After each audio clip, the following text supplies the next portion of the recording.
Siguro naisip ko na yung buhay parang raffle draw yan eh. Nabunot ako eh. Siguro nung bumunot ang buhay ng ito yung mga magiging mahihirap na bunot ako. Nabunot yung pamilya ko. Mahirap kami.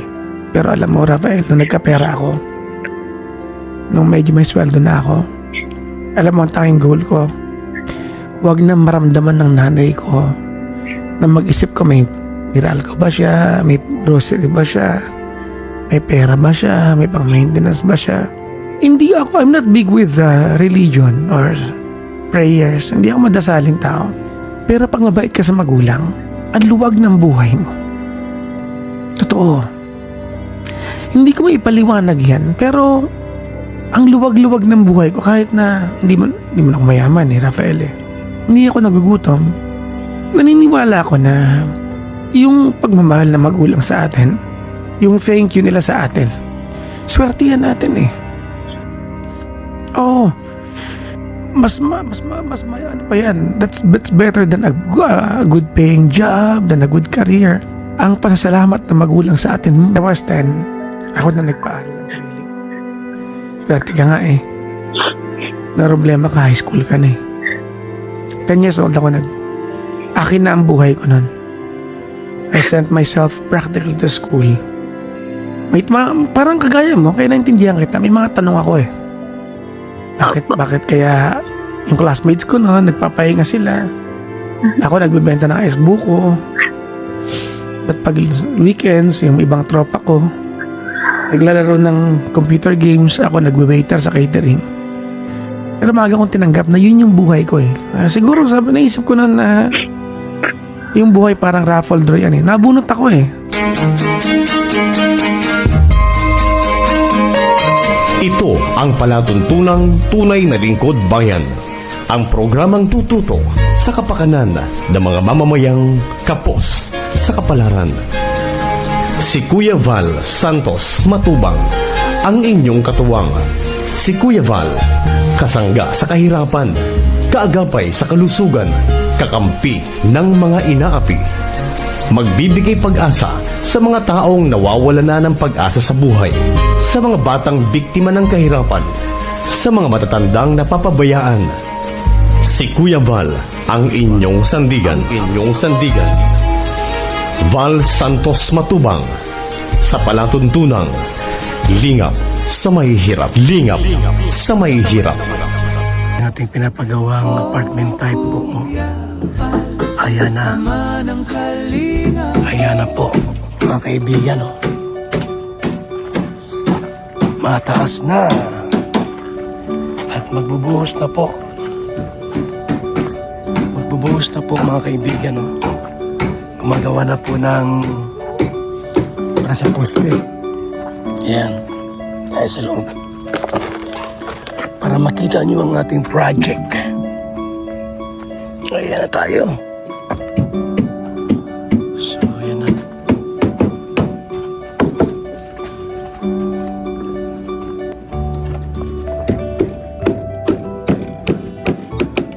Ilan mga boss yan? Pagkatapos yan, hindi ko salamin. Mga ano na yan? Lunis na yan? Pwede po kayo. Pwede ko puro magpakabigay doon sa kanto namin sa... Ganda, meron na ito para malagyan na. Dito na lang. So yan po, ginagawa na po natin. Buhos-buhos na po tayo ng poste. Ng poste po mga kaibigan.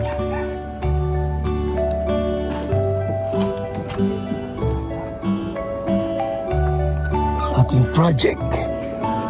Apartment type for our schoolers. Diyan sila titira. Mga kalingap, mga kaibigan. Mga ka-Papa Jack.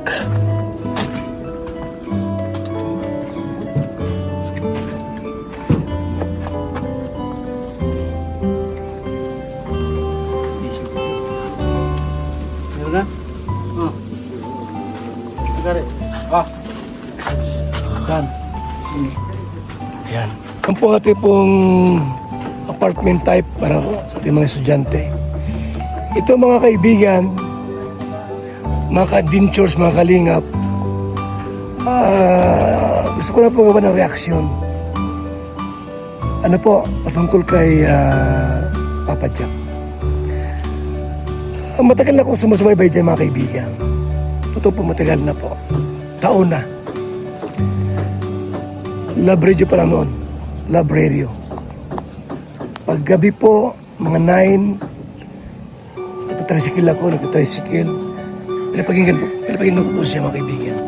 Kasi magaling siyang mag-advise, magpayo sa mga may mga problema sa puso, sa pag-ibig, sa buhay.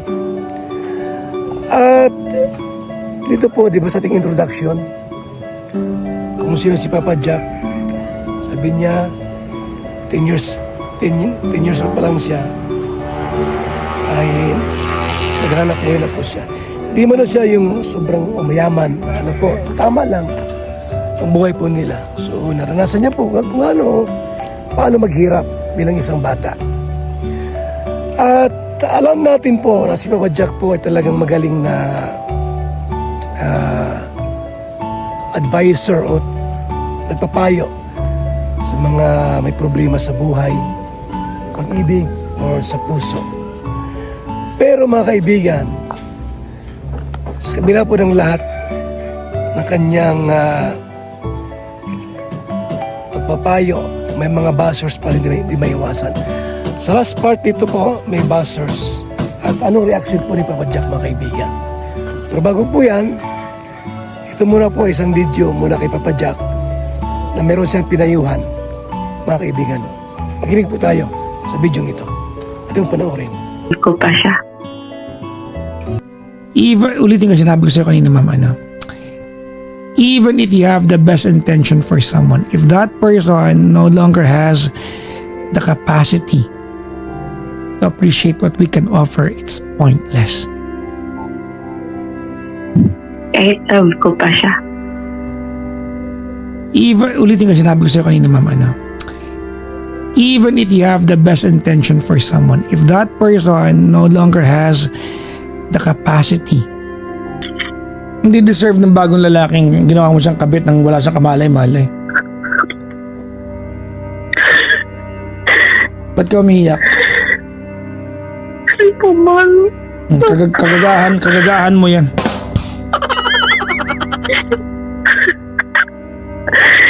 Ay, naman po na hindi niya deserve. Hindi dahil malungkot kayo, meron kayong karapatan, diba, na mang-deceive ng ibang tao kasi, and you are going to weaponize. Malungkot ako kaya nagawa ko, no? It doesn't give you warrant and merit to do that to another person. Stop weaponizing your emotion.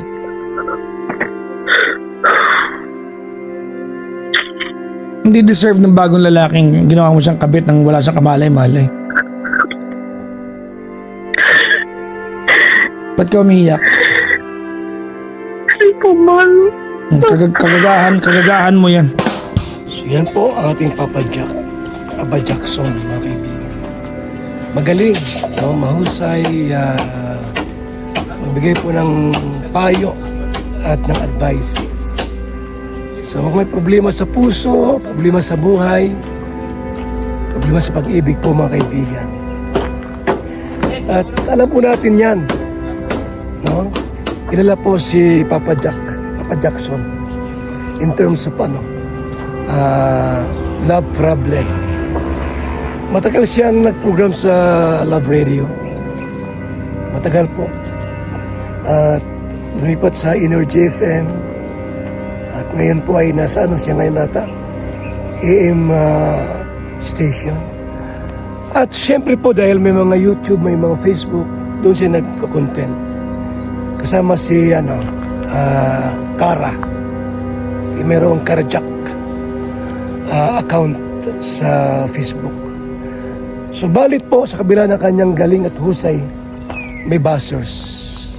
May buzzers. Alam mo ang buzzers niya, sabi? Ang galing mo magpayo pero sarili mo, hindi mo kayang payuhan. Anong sagot ni Papa Jackson? Ito ang kanyang sagot mga kaibigan. Panoorin po natin. At may basher ako kanina, magaling daw ako magpayo Pero hindi ko maayos yung relasyon ko. Yung naging relasyon ko daw. Ang tanga, ayoko ayusin. Ba't ko ayusin kung ayoko? Bobo ka? Ayokong ayusin, di ba? Oh, it's over and done for me. Ba't ko ayusin? Ayoko, oh. Di ba? Oh. Di ba? Ganun kasimple yan. Bakit magaling ka pa sa akin? Buhay mo buhay ko? Buhay mo to? Mangmang ka? Yun ang sagot ni Papa Jackson sa buzzer. Ano po? Ba't ka makikialam sa buhay niya? So, ayaw niyang ayusin yung kanyang problema sa relasyon sa pag-ibig o kanino. Wala kang magagawa doon. Buhay niya yan eh. Tuloy na pagsabihin kang mangmang. So huwag makialam sa buhay na may buhay.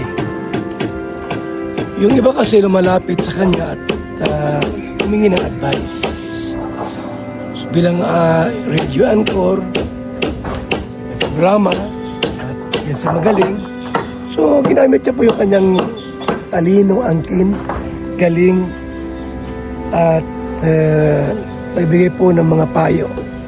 So alam niyo po mga kaibigan, walang kaibahan yan sa tiya ko na taga Cebu. Magaling din po yung matalino. May mga books siya, mga sinusulat. Pero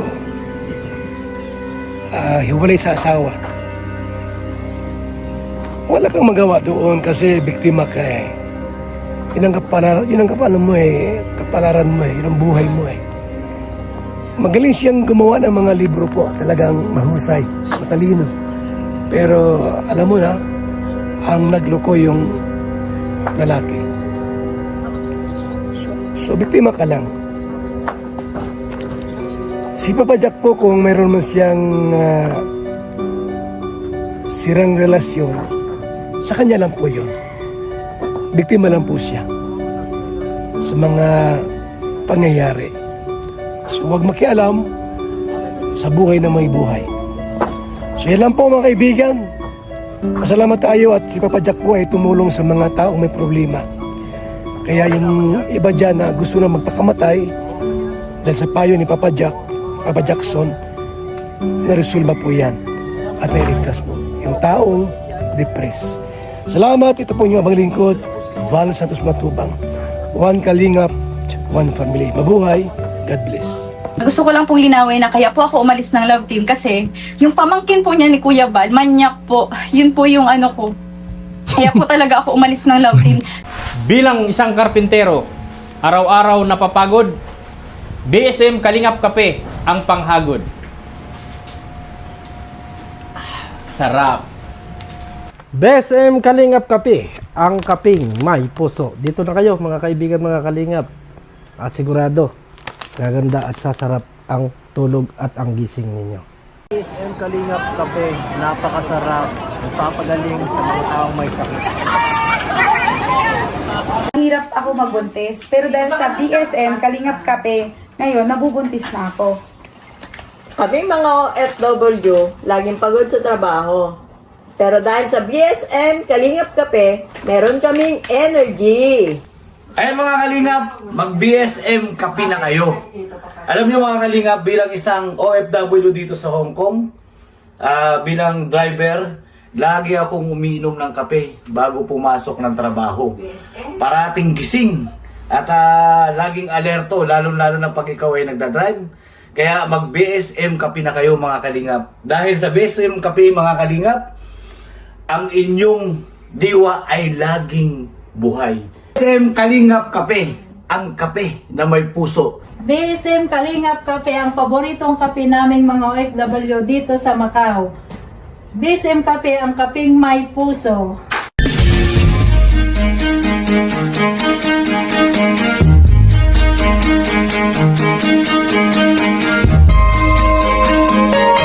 Ito ang palatuntunang tunay na lingkod bayan. ang programang tututo sa kapakanan ng mga mamamayang kapos sa kapalaran. Si Kuya Val Santos Matubang, ang inyong katuwang. Si Kuya Val, kasangga sa kahirapan, kaagapay sa kalusugan, kakampi ng mga inaapi. Magbibigay pag-asa sa mga taong nawawala na ng pag-asa sa buhay, sa mga batang biktima ng kahirapan, sa mga matatandang napapabayaan. Si Kuya Val, ang inyong sandigan. Val Santos Matubang, sa palatuntunang lingap sa mahihirap.